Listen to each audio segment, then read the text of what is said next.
we came here today to talk about the intersection of economic justice and voting rights and economic justice, and that you can't separate the two. So we have come to say, and we said to the Speaker, that we must hold the line, that what doth it profit America if you gain infrastructure and an economic bill, but you lose the infrastructure of the democracy, which is voting rights, which must be the Voting Rights Act restoration and the For the People's Act. What doth it profit America if you build roads and bridges and you build infrastructure and technology, but people lose the infrastructure of their daily lives, which is living wages? We are asking the House and this Speaker, who has been so clear on the issues, to hold the line. Yeah. To say to the Senate, you cannot use the filibuster to be a modern day form of interposition and nullification. Well, Dr. King denounced that 58 years ago at the March on Washington. Yeah. These voting rights suppression bills are not just hurting black people. It's hitting black people, it's hitting brown people, it's going to hit Asian people, it's going to hit Native people, it's going to hit disabled people, and they're going to hurt poor and low wealth people. We must still have the For the People's Act that protects the access to the ballot that 56 million Americans used in the last election.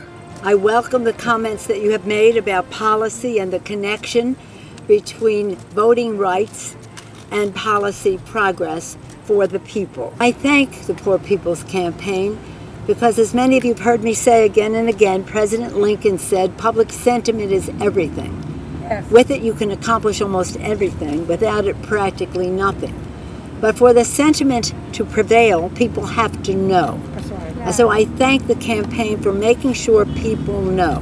Whatever we can do internally with maneuvering and persuasion is greatly enhanced by the outside mobilization. Thank you, For People's Campaign, for your leadership in that regard. We are witnessing the largest attack on our democracy since the first Reconstruction after the Civil War. We see that when racist voter suppression laws are allowed to exist in states across the country, that the people that get smuggled into office because of those laws, and no, I do not say elected because it is voter suppression that allows them to be there, that those politicians then pass policies that are, as Isaiah 10 says, legislating evil.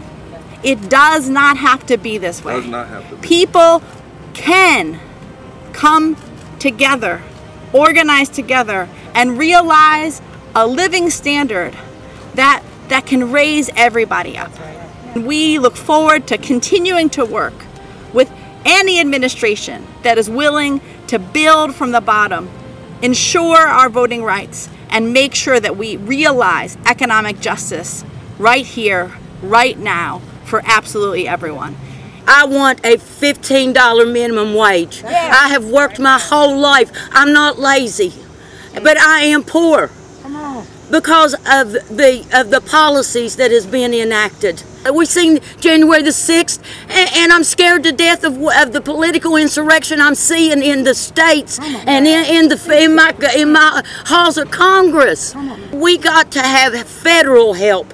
This by the states ain't cutting it, people. They're just getting worse. We need federal help. We have elected officials that are fighting to suppress my vote, but are doing nothing for those of us who lost loved ones in our snowstorm. My God, my God. Because we can't do it on the state level. They won't do it. Do your job. Hold the line. Hold the line. Hold the line. In the House, hold the line. We want to commend Speaker Pelosi of your leadership, of your vision, of hearing the people loud and clear. We want you to use the power the people gave you.